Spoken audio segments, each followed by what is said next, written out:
ఒకరోజు ఒక బాబు నడుచుకుంటూ వెళ్తుంటాడు. అనుకోకుండా ఇంకొక బాబుని ఢీకొడతాడు. చూస్తే షాక్. ఇద్దరు ఒకేలానే కనిపిస్తున్నారు. అది చూసిన ఆ రిచ్ బాబు అక్కడి నుంచి వెంటనే పారిపోతాడు. అంతలోనే చాలా మంది బాడీ గార్డ్స్ అక్కడికి వస్తారు. మన బుజ్జి హీరో ముందు మోకాలపై కూర్చొని యంగ్ మాస్టర్ అని అంటారు. ఆ బాబుకి ఏమీ అర్థం కాదు.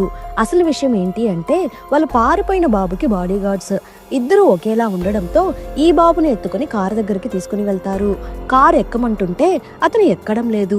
ఈ కారు చుట్టూ బ్లాక్ ఎనర్జీ ఉంది, ఇది త్వరలో పేలిపోతుందని అంటాడు. బాడీ గార్డ్స్ నవ్వుతూ, జోక్ చేయకండి యంగ్ మాస్టర్, మనం ఇంటికి వెళ్ళాలని అంటున్నారు. అప్పుడు ఆ బాబు సీరియస్ గా, నా ప్రిడిక్షన్ ఎప్పుడూ తప్పదు అని అంటున్నాడు. కళ్ళు మూసుకొని మంత్రాలు జపిస్తాడు. ఇక్కడ యాక్సిడెంట్ జరగబోతుంది, ఒక ట్రక్ మన కారుని ఢీకొడుతుంది, ఒకరికి తలకి కూడా గాయం అవుతుంది అని చెప్తాడు. కానీ ఎవ్వరూ నమ్మరు. కానీ అదే క్షణంలో బ్రేక్ ఫెయిల్ అయిన ఒక ట్రక్ వచ్చి కారుని ఢీకొడుతుంది. ఒక బాడీ గార్డ్ తలకి కూడా కాస్త గాయం అవుతుంది. అందరూ షాక్ అయిపోతారు. ఇదెలా సాధ్యమని ఆశ్చర్యపడతారు. తర్వాత ఆ బాబుని ఇంటికి తీసుకుని వెళ్తారు.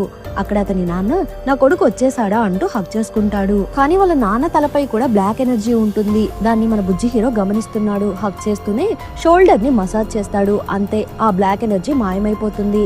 ఇంతలో తాతయ్య కూడా అక్కడికి వస్తాడు. అతని మీద కూడా బ్లాక్ ఎనర్జీ ఉందని గుర్తిస్తాడు. తాతయ్య అంటూ పిలుస్తూ అతని వీపు మీద ఎక్కి కూర్చుంటాడు. నాన్న కోపంగా, ఏం చేస్తున్నావు, కిందికి దిగు, పడిపోతావని అరుస్తుంటాడు. కానీ బాబు తాత గుండెలపై 4 సార్లు గుద్దుతాడు. అంతే, ఆ బ్లాక్ ఎనర్జీ పొగగా బయటకు వెళ్ళిపోతుంది.